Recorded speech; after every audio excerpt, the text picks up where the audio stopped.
pecinta spoiler di penjuru dunia, saya doakan selalu sehat ya, baik fisik maupun mental. Peperangan di Afghanistan kurang lebih berlangsung selama 9 tahun. Perang tersebut melibatkan Mujahidin, yakni sebuah organisasi yang lahir di Afghanistan pada tahun 1985.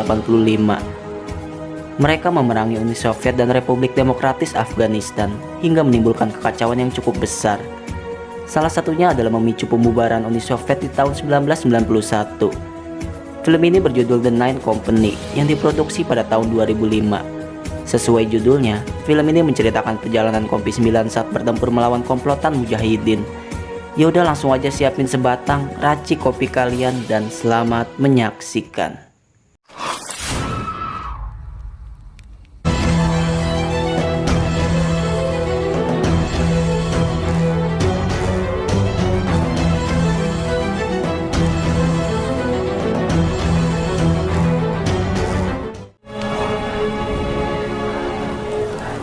Film dibuka dengan memperlihatkan para calon pemuda Angkatan Darat Soviet yang berangkat dalam tugas militer.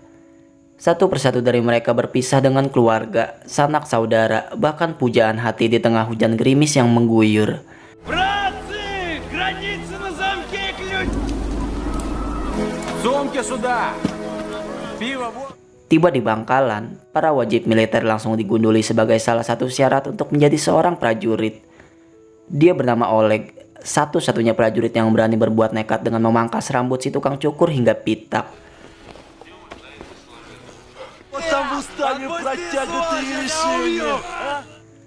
Kemudian para pemuda itu membentuk sebuah skuad.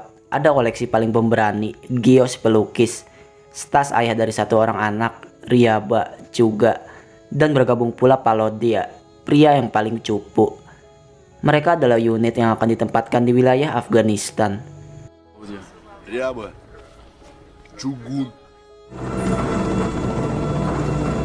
Setibanya di camp, tepatnya di lembah Uzbekistan, mereka merekrut satu orang lagi yang bernama Pinochet. Kemudian setelahnya, seorang letnan bernama Digalo datang dan mengaku jika ialah yang akan memimpin mereka. Digalo merupakan seorang veteran yang sudah berpengalaman. Ia mengalami trauma pasca beberapa pertempuran di Afghanistan. Bahkan di hari pertamanya memimpin, sang letnan langsung menunjukkan sikapnya yang kasar, bahwa mereka akan dilatih selama 24 jam dan dianggap sebagai seonggok kotoran yang masih perlu banyak belajar. Selama pelatihan, mereka memanjat tebing dengan memanggul tas berisi sekantong batu. Lalu ketika sampai di atas, mereka ditendang hingga terguling dan misi tersebut dinyatakan gagal. Bahkan mereka mulai merasa jika diperlakukan berbeda dari tim lainnya. Mereka dibangunkan tak kenal waktu, latihan setiap hari yang menguras tenaga, serta melalui berbagai hukuman yang cukup kejam.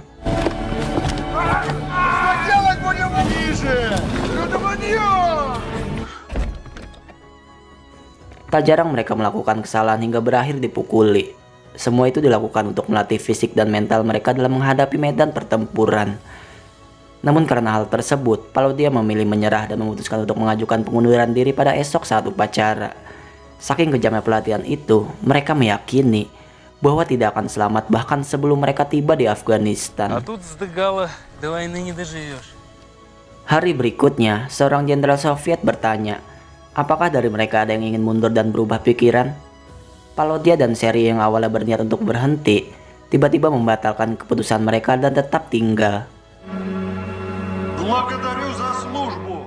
Hingga di suatu hari, Digalo kembali bertindak sangat amat gila, berteriak sambil menyerang mereka meledak-ledak dan mengatakan hal yang sama sekali tidak mereka pahami. Mereka sempat mengira jika ia terkena gangguan mental, namun pada akhirnya mereka mengetahui bahwa ia ditolak saat mengajukan diri untuk ikut ke Afghanistan. Kemudian tibalah saat hari keberangkatan menuju Afghanistan. Mereka pergi menggunakan pesawat dan meninggalkan Digalo yang telah melatihnya sejak awal.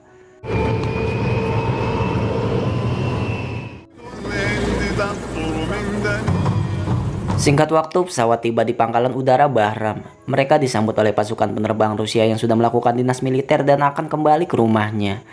Di sana Oleg pun bertemu dengan salah satu tentara yang memberikannya sebuah jimat agar ia aman dan selalu mendapatkan keberuntungan. Berselang dari itu, pesawat yang mengangkut kepulangan para prajurit terpaksa melakukan pendaratan karena diserang dari atas pegunungan. Pendaratan tersebut sangat mendebarkan hingga terjadi ledakan yang dahsyat. Itu menjadi gambaran bagi mereka bahwa pertempuran memang sudah sangat dekat.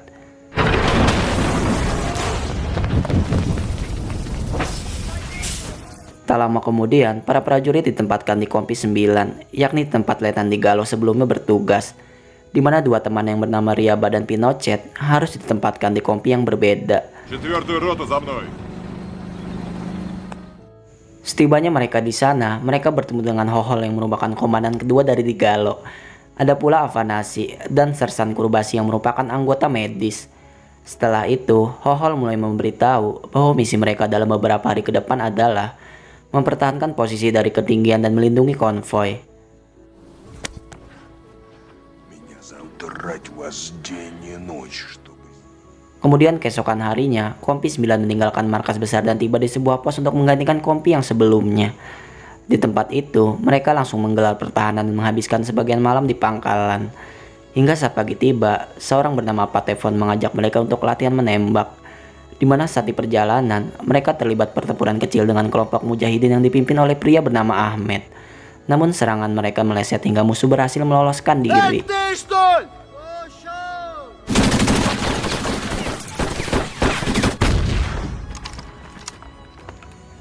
Di hari berikutnya, Palodia tak sengaja bertemu dengan Ahmed. Ia pun langsung menodongkan senjata dan menembak saat Ahmed hampir melarikan diri. Saat itulah ia menjadi orang pertama yang berhasil menumbangkan musuh. Semenjak saat itu, mereka diperintahkan untuk berjaga di garis depan, mengamankan bukit dan membuat garis pertahanan.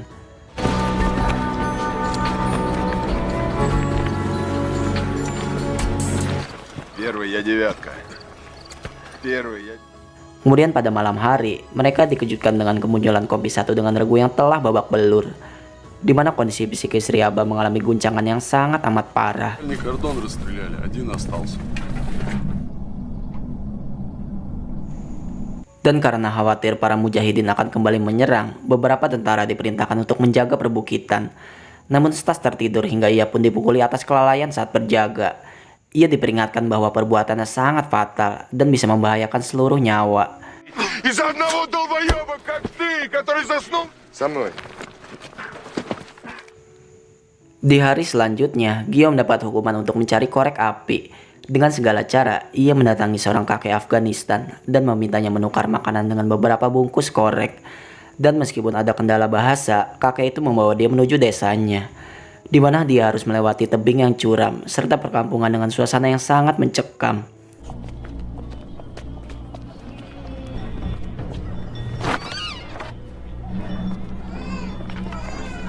Tiba di dalam, Gio sangat khawatir akan terjadinya penyergapan. Ia pun lari pontang-panting setelah bocah tersebut memberinya 2 buah korek api. Dan saat ia berhasil keluar dari sana, ia berpapasan dengan kompinya yang bersiap untuk menghancurkan desa. 3 наряда вне очереди. Di suatu hari, konvoi mobil yang ditunggu tiba di pangkalan. Namun secara mengejutkan, terjadi penyergapan hingga beberapa mobil hancur berantakan.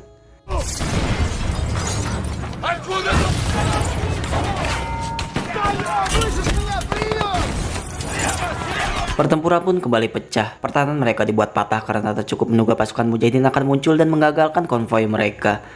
Pasukan pun dihajar dan beberapa mulai gugur di tempat. Selama baku tembak, sang kapten tumbang karena 4 peluru bersarang di punggungnya. Begitupun Ryaba yang terkena gangguan mental, keluar sambil berteriak ketakutan hingga sebuah peluru sukses menembus kepalanya.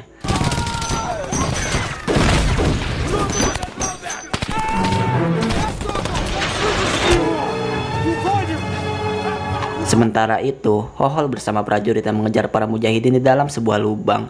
Namun mereka berhasil lolos lantaran mempunyai akses sembunyi di bawah tanah. Lepas kepergian musuh, mereka lanjut menyisir desa untuk mencari tempat persembunyiannya. Mereka pun tersebar hingga Stas melihat seorang bocah dan tidak jadi menembaknya. Namun ketika ia berbalik, ia justru ditembak dari belakang hingga kondisinya sekarat. Keadaan itu membuat mereka melakukan serangan tak tentu arah. Namun meskipun begitu, Stas tetap tidak mampu mereka selamatkan. Hingga pada akhirnya mereka memanggil seruan artileri, menghancurkan desa beserta isi-isi di dalamnya.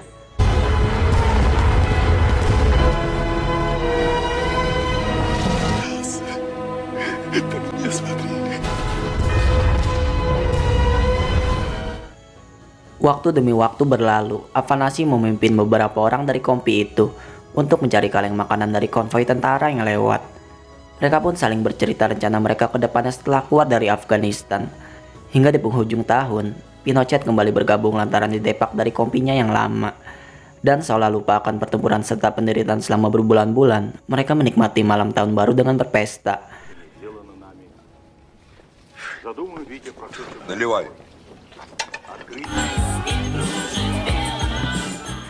Keesokan paginya, Gio keluar untuk melukis pemandangan. Lalu tiba-tiba, ratusan musuh muncul dan menembak kepalanya. Serangan itu membuat mereka sadar dan cepat-cepat mengambil posisi. Namun tak ada satupun yang siap atas gempuran yang terjadi sangat mengejutkan.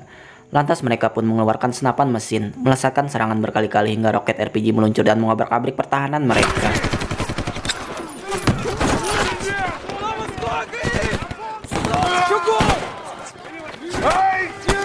Keadaan itu membuat mereka sangat terdesak. Selain jumlah yang tidak imbang, musuh juga mengeluarkan berbagai mortir hingga mereka terpaksa mundur dari garis pertahanan.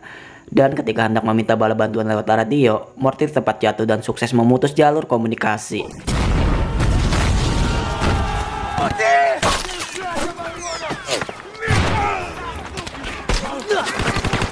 Adu tembakan terus terjadi sampai satu demi satu amunisi mereka dihancurkan.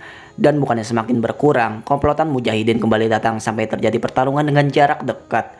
Puluhan orang mulai berguguran, serangan semakin tak terkendali dan membuat mereka menyadari sebuah fakta, bahwa latihan mereka tidak ada apa-apanya dibandingkan dengan kenyataan di lapangan. Кто из офицеров остался?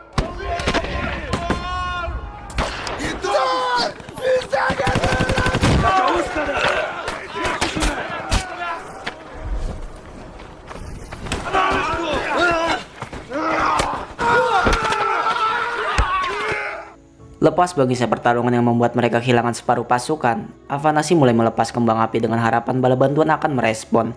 Namun hal itu seakan sia-sia, mereka hanya termenung dan berharap keajaiban akan menolong mereka. 3 jam luntang-lantung di sana, pasukan musuh kembali melakukan penyerangan, di mana kali ini Letnan Hall harus tumbang karena terkena serangan meriam. Mereka pun berusaha terus melawan, mengerahkan sisa-sisa amunisi yang masih mereka miliki. Namun satu persatu berakhir tumbang, termasuk Kuribasi yang tewas karena tertembak. Begitupun Palode yang tak mampu lagi untuk bergerak, dan pada akhirnya ia memutuskan mengakhiri hidupnya dengan menggenggam sebuah granat.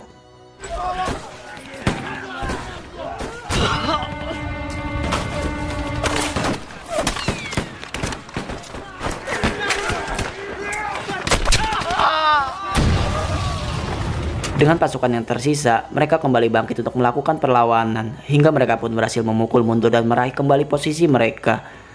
Terdampar dengan tubuh yang bermandi darah, tak ada satupun komandan yang selamat hingga Oleg mengambil alih komando. Dan dari 7 orang yang tersisa, mereka mulai mengumpulkan serpihan amunisi yang bahkan tak akan cukup untuk mereka bertahan hidup.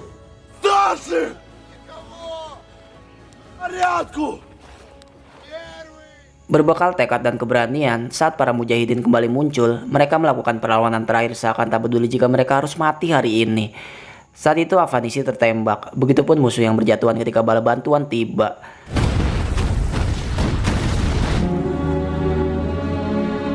Berkat jimat keberuntungan, satu-satunya orang yang berhasil selamat adalah Oleg seorang. Sesaat sang kolonel turun dan melihat pemandangan pasukannya yang telah dibuat rata. Oleg pun berucap bahwa kini konvoi dapat lewat karena Konvoi 9 telah memenuhi tugas dan misi mereka. Namun sang kolonel menjawab bahwa tidak ada konvoi lantaran Soviet sudah menarik diri dari Afghanistan. Alangkah hancur perasaannya menyaksikan seluruh temannya tewas di depan mata.